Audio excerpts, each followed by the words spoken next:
The prompt I got was simple. Can you make a dragon with blue claws carrying a human in its claws? Simple, right?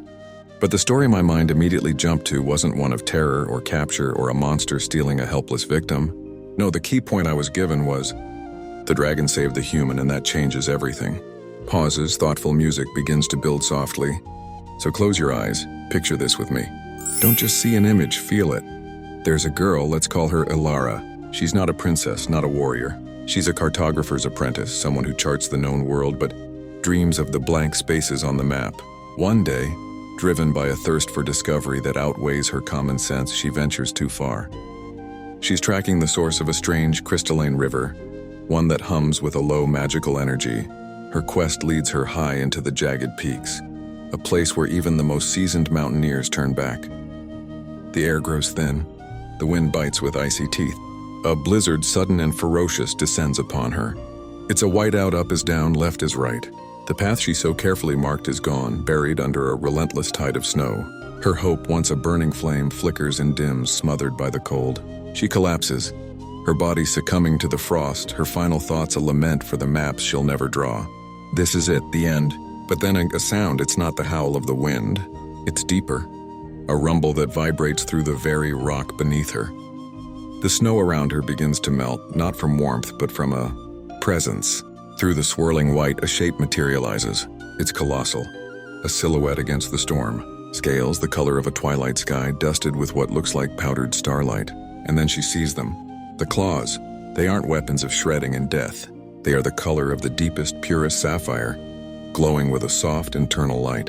They are immense, each talon the size of a dagger, yet they move with an impossible gentleness.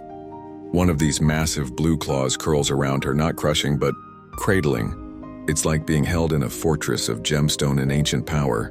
The wind can't touch her. The cold is pushed back by a faint, ambient warmth radiating from the scales. She is lifted from her snowy grave, rising into the heart of the storm. Below, the blizzard is a chaotic mess of white.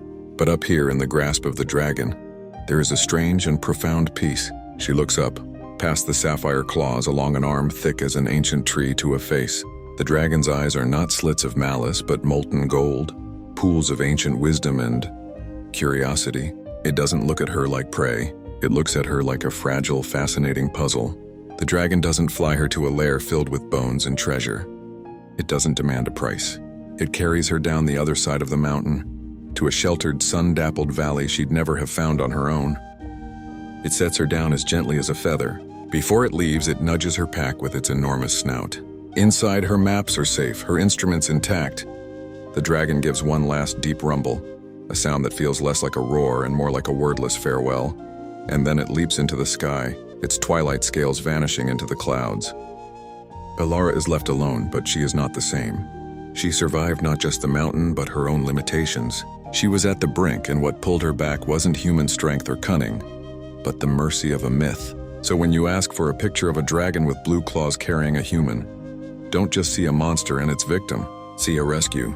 See a moment of impossible grace. See the cartographer's apprentice who went looking for the edge of the world and was carried back by the one creature who lived beyond it. See the story where the monster is the savior, and the claws are not a cage but a cradle. That's the image I see. That's the story worth telling.